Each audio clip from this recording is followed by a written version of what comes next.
పుత్ర, నీ వియోగంతో కృంగిపోతున్నాడు మహారాజు రాజశేఖరుడు. అతన్ని చేరుకుని ముక్తిని ప్రసాదించాలి. అలాగే నీలిమలలో శబరి అనే భక్తురాలు నీ దర్శనం కొరకు ఎదురు చూస్తోంది. ఆమెను అనుగ్రహించి మోక్షాన్ని ప్రసాదించడం నీ కర్తవ్యం. అలా చేస్తే ఆ భక్తురాలి గుర్తుగా ఆ కొండకు శబరిమల అనే పేరు వస్తుంది. అంతేకాదు, ఆ శబరిమల పైనే నీ ఆలయం నిర్మించబడుతుంది. ఆయుష్మాన్ భవ. మహిషముఖి దేహం నిర్జీవంగా ఉన్నప్పటికీ కొండలా పెరిగింది. అలాగే వదిలేస్తే సూర్య చంద్రాదులను కూడా కప్పివేస్తుంది అనిపించడం వల్ల అయ్యప్ప మహిషముఖి శరీరాన్ని పాతాళానికి తోసి రాళ్లతో కప్పివేశాడు.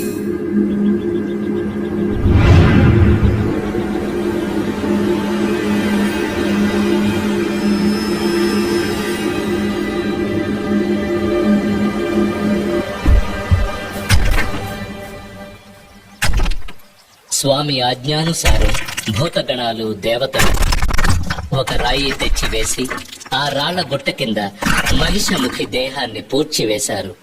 ఆ విధంగా రాళ్ల గుట్ట కింద మహిషముఖి ఖననం చేయబడిన ప్రదేశమే కల్లెడం కొన్రు అనే పేరుతో పిలువబడుతోంది.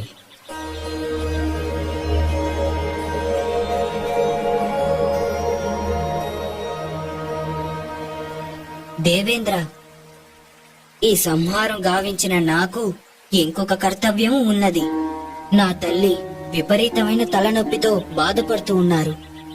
దానిని పోగొట్టే పులిపాలు కొరకే నేనిక్కడికి వచ్చాను. ఇది నా మీద ఎంతగానో ప్రేమ కలిగిన నాకు 2 కళ్ళ వంటి తల్లిదండ్రులకు నేను చేయవలసిన కర్తవ్యం. కనుక పులిపాలు పొందడానికి తమరే నాకు సహాయం చేయాలి. తప్పకుండా. ఆదిదేవుడు ఈశ్వరుని ఆన ప్రకారం నేను ఆడపులిగా మారి తమకు పాలు ఇచ్చేదను. కాని మీరు ఈ పాత్రని తీసుకువెళ్లి మహారాణికి ఇచ్చి, ఇదిగో తల్లి పులిపాలు, మీ తలనొప్పి కొరకు దీనితో మందు తయారు చేయించండి అని చెబితే వారు నమ్మాలి కదా. కనుక నేను మీతో వచ్చేదను.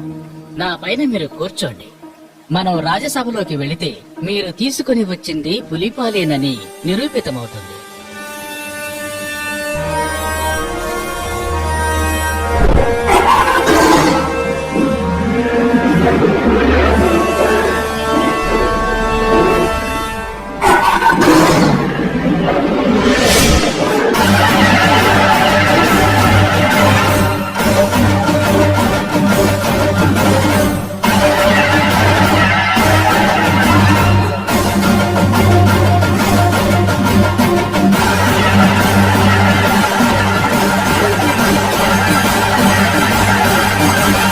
మహిషిముఖిని వధించి మణికంఠ స్వామపుడు పులినెక్కి వచ్చేను చూడు. గిరులను దాటొచ్చి ఇలా వెలిసే ఆ దైవం చేరేను గందలకి నాడు. ఊరుల్ని, ఏరుల్ని, అడవుల్ని, కోటల్ని దాటేసి వస్తున్నాడు అయ్యప్ప. తలనొప్పి మందైన పులిపాలు తల్లికై తీసుకొని వస్తున్నాడు అయ్యప్ప. భువి అదర, దివి అదర, అష్టదిక్కులదర, జనులదర, జగదదర మహారాణి అడలి తప్పరిగి శరణంటూ తన తల్లి వేడ దయతోటి మన్నించి చేరాడు శబరి. కార్యమే ముడియ పందరమే కొలువ మణికంఠ అవతార పరమార్థం పూర్తయే.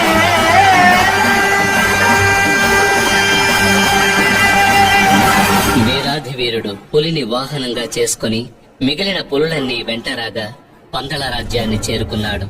రాజ్యసభలోని వారందరూ పైకి దూకవలసిన పులులు శాంతంగా నిలిచి ఉన్న విచిత్రమైన సంఘటనను చూసి ఆశ్చర్యచకితులయ్యారు. పులిపాల కొరకు వెళ్లిన అయ్యప్ప తిరిగి రాడని ప్రగాఢ విశ్వాసంతో ఉన్న మహామంత్రి దిగ్భ్రాంతికి లోనయ్యాడు. రాజశేఖర మహారాజు 2 చేతులు జోడించి నమస్కరించాడు. ఆయన కళ్లల్లో ఆనంద బాష్పాలు ఉప్పొంగాయి. తండ్రి, తల్లిగారి తలనొప్పి కొరకు ఇదిగో తీసుకొచ్చాను పులిపాలు. ఈ పాలు సరిపోవని వైద్యులు చెప్పినట్లయితే ఎంత కావాలన్నా తీసుకోవడానికి ఇదిగో ఈ పులులన్నీ నాతో వచ్చాయి. ఆ? తాము భగవంతుని అవతారమేనని నేను గ్రహించాను. మేము ఏదైనా తప్పు చేసి ఉంటే మమ్మల్ని క్షమించి ఆశీర్వదించండి స్వామి.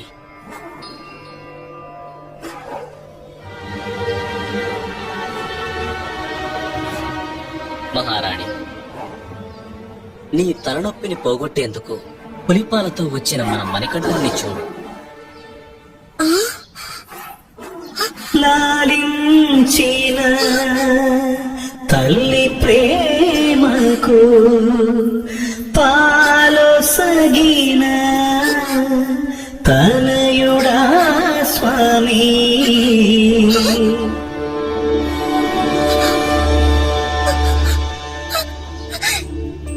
అమ్మలగన్నా అమ్మే అతడు. క్షమించు తండ్రి, నీవు దైవాంశ సంభూతుడవనే నిజాన్ని నా దురాశ వల్ల, నా అహంకారం వల్ల నేను గ్రహించలేకపోయాను. నన్ను క్షమించి రక్షించు పుత్ర, నన్ను క్షమించి రక్షించు. తల్లి, తాము నాకు నమస్కరించడమా?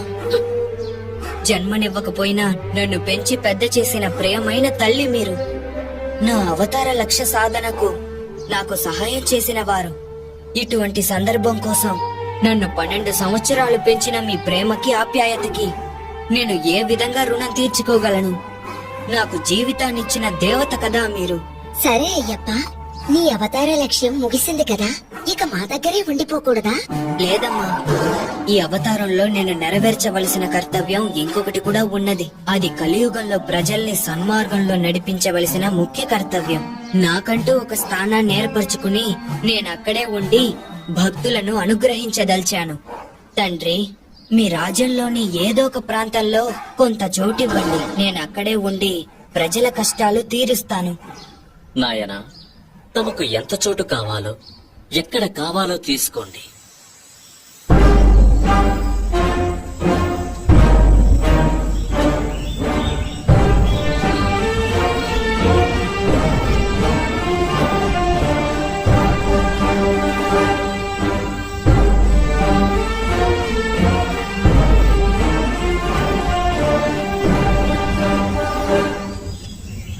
నేనిక్కడి నుండి బాణం వేస్తాను. ఆ బాణం ఎక్కడికి వెళ్లి పడుతుందో ఆ చోటే నాకు కావాలి. అక్కడ నా కోసం ఆలయాన్ని కట్టించండి. అక్కడ ఉండి కలియుగాన్ని నేను పరిరక్షిస్తాను.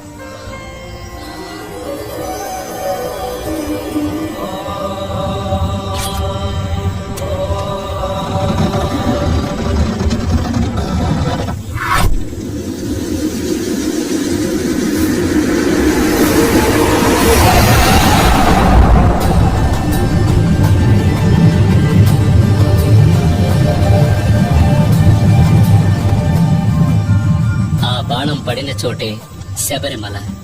ఈ శబరిమలపైనే ఈనాటికి కలియుగ ప్రత్యక్ష దైవంగా, కరుణామూర్తిగా కొలువున్నాడు శబరిమల అయ్యప్ప.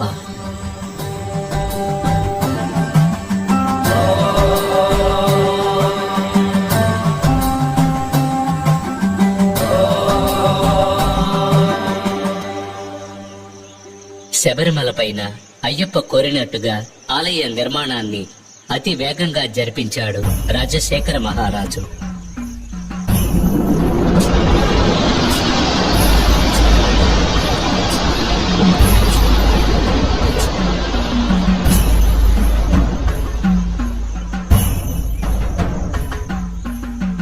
ఆ ఆలయంలో జీవిత తత్వాలను వివరించే విధంగా 18 మెట్లను కూడా ఏర్పరిచాడు.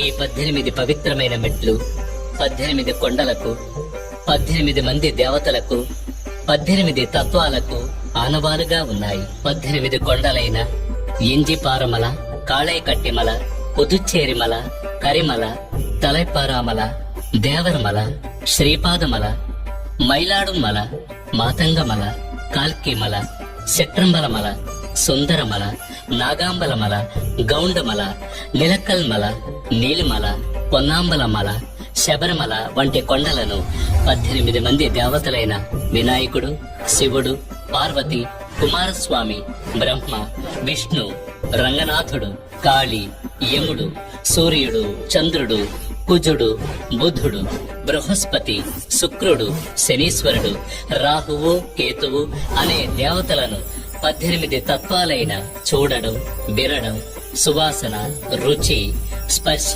కామం, దురాశ, క్రోధం, లోభం, మోహం, మదం, మాత్సర్యం, డాంబికం, సాత్వికం, రాజసం, తామసం, విద్య, అవిద్య వంటి గుణాలను తెలియజెప్పే విధంగా స్వామి తత్వాధీనుడై ఉన్నాడని తెలియజెప్పడమే ఈ 18 మెట్ల ఉద్దేశం. ఆలయ నిర్మాణం పూర్తి కాగానే అయ్యప్పకు ఎటువంటి విగ్రహం ఏర్పాటు చేయాలనే సమస్య వచ్చింది. అప్పుడు పరశురాముడే తీసుకువచ్చిన శాస్తా విగ్రహమైన 2 కాళ్లను మడిచి కలిపిన యోగ పట్టముతో వందనము చేసిన రీతిన తత్వమసి అనే చిన్ముద్రతో కూడిన స్వామివారి రూపమే తగినది అనే భగవంతుని ఆనతి ప్రకారం మకర సంక్రాంతి దినమైనటువంటి శుభదినాన కృష్ణపక్షం పంచమి తిథి ఉత్తర నక్షత్రయుక్త శుభదినమున పరశురాముడు ధర్మశాస్త్రాను ప్రతిష్ఠించాడు. నాటి నుంచి ప్రతి సంవత్సరం మకర సంక్రాంతి నాడు అయ్యప్ప తన భక్తులకు దర్శనమిచ్చి పరిపాలిస్తున్నాడు. తద్వారా తన గురువుకి ఇచ్చిన మాటని నిలబెట్టుకున్నాడు. తనని శరణు కోరిన వారికి సద్గతి లభిస్తుందని తెలియజేసే విధంగా కుడి చేతిని కుడి మోకాలపైన ఉంచి అభయహస్తంతో అనుగ్రహిస్తున్నాడు అయ్యప్ప.